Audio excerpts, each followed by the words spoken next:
Welcome back to the channel, folks. I'm your host, Fog. Thank you for joining another episode here on Battle Gamers. And today, it's another new release on the Infinity Game Table. This is for Tuesday. I believe it's the 21st of December. And we've got two new games and a couple other things to talk about. And we're going to go just slightly more in depth on one of them. So the first thing I want to mention is a thank you to Arcade1up and the Infinity Game Table team.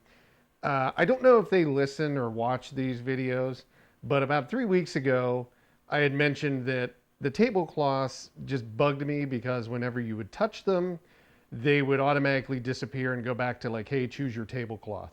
Well, they just updated all 4 of the tablecloths this morning, and now you can touch the screen and it doesn't go away.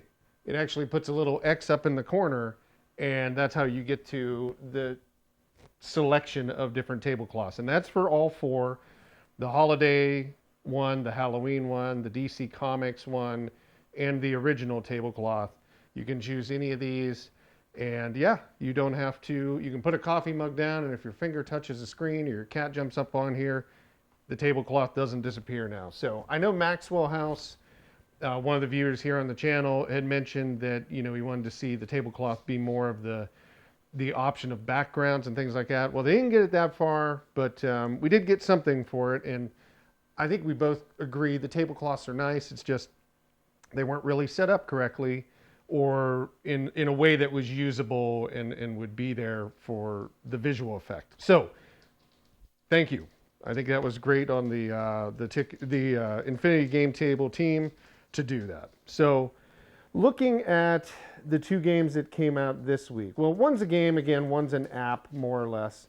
You basically have a new trivia game on here called Gen Smack Trivia. That one came out at $9.99, so it's a trivia game. I think its claim to fame here is that it's going to be from the traditionalist generation, so that would be like the 1920s and up, to the Gen Z generation is their content plethora. So that's on here. Then we also got that new puzzle pack for Harry Potter, which came in at $4.99. And that, actually, we're going to go a little bit more in depth on, because I have noticed in the past videos that I did, we didn't really go deep on the puzzle, like all the features. I just kind of really randomly went over them. But yeah, $9.99 and $4.99 were what we got this week in terms of cost for 2 new games. Now, obviously, as the last 2 weeks have happened, there could be a game on Wednesday, there could be a game on Thursday, or a game on Friday. Who knows? With the holiday coming up, maybe these are the only 2 games we get, but if we do see more, we'll cover them here in the channel. So let's jump into the first one. Let's just look at that Gen Smack Trivia, which I kind of thought was neat. It's done more in a way of traditional trivia games where you go in and you set up the game. Now, it does have some settings, really, again, more of the standard of what we see. Your controls, you can adjust how to play. You've got your sound effects and your music. You can go back to your home screen, which is basically the app or the game screen, and then the dashboard, which is going to take you back to the Infinity dashboard. So let's just jump back into the home.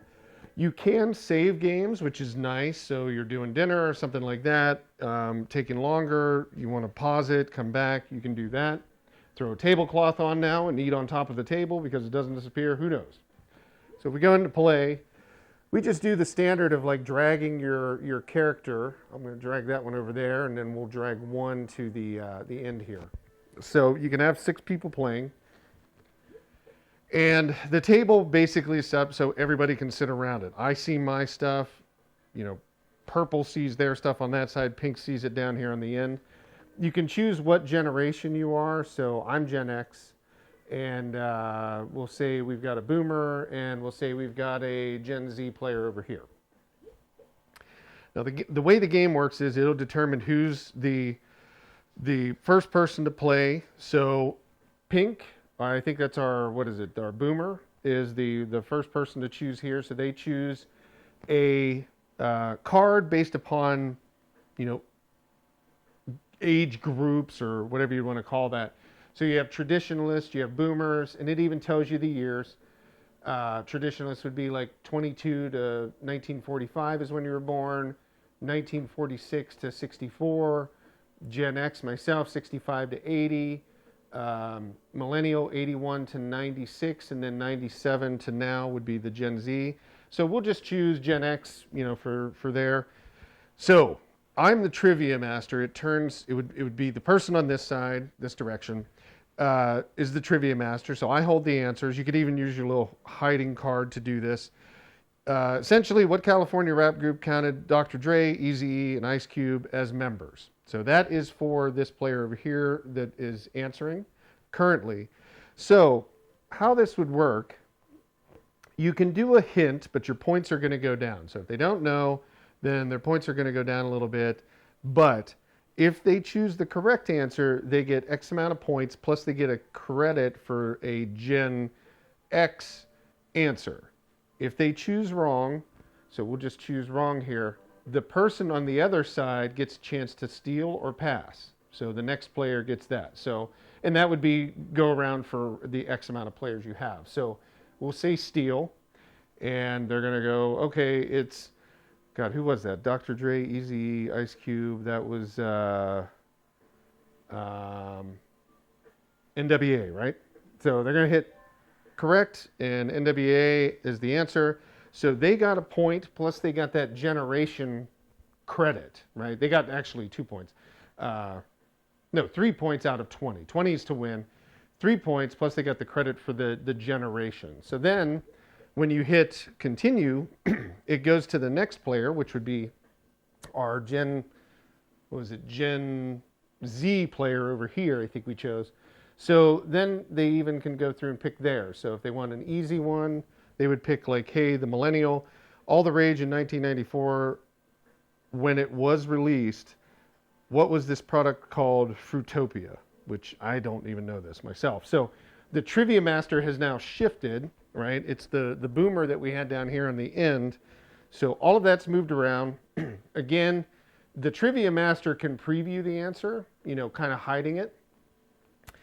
And if the person says, yes, that's right, they get a correct, they get 3 points on that. So then the game will continue around. So it's done in a very nice way. It's I guess similar to other trivia games, except you don't have a board like Trivial Pursuit. This is more along the lines of like No Cops, Just Robbers, where it's more of a visual component, but it's not part of the game necessarily. It's just counting stuff and keeping track and things of that nature. But there's no board or anything to play on. I think it's kind of a nice trivia program to myself. I could see playing this. I think it's got good range and depth in terms of years. So everybody from grandma and grandpa down to, your 10-year-old nephew can all jump in and play this. So that's the first game, $9.99, not a bad deal, and pretty fun little game. So looking at the next one, which is the Harry Potter puzzle. Now again, functionally you're just changing the images, but I wanted to take a little bit deeper look, which I hadn't done that here on the puzzle games yet. I just kind of talked about it. So settings, again, you have your tutorial, you have like your on and off sound effects and music, plus 1, 2, 3, 4, and 5 are different tracks of music. And I don't have the ability to turn it up on here, but if we chose 4, it would be a totally different background music track. 5 would be something else. I don't know if you can hear it through my mic. It's kind of like a more calming, maybe waves in the background kind of music. So we'll leave that on. Again, you get kind of all of the licensed IP for Harry Potter here. But if we want to go in, let's say we'll mess with the Hogwarts Express. So automatic, and I've not talked about this, automatic basically determines which way the puzzle pieces are going to be presented to you. So automatic would be the position that you're sitting at. So we're sitting this way. All pieces would align to us. Manual would be that the pieces could come in either like they go left or right, or, you can basically rotate them to fit them in. Automatic basically rotates them automatically to the right perspective for us sitting at this side. And we'll show that here.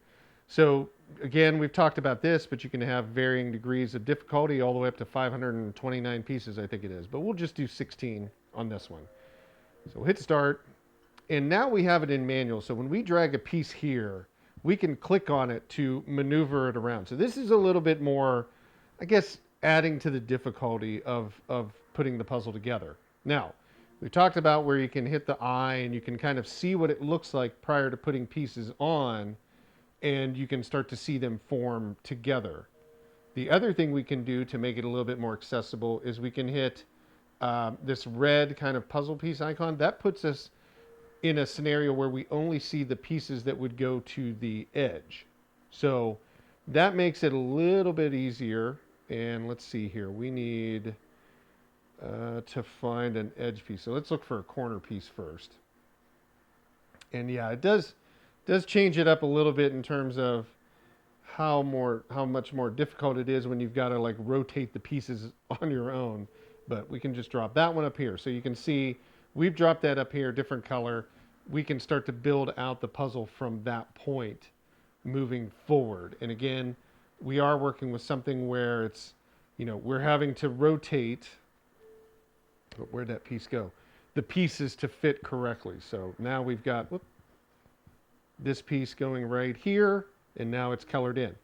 Now we can make that obviously more difficult. We can take away the image. We can still have it to where it's only corner pieces. So it makes it a little bit more difficult on us here, but we can just drop them in as we go. Trying to think. Nope, that's not going to fit there. Let's see. We got the train. Yep. Let's see. We got the light, which might be over here. There we go.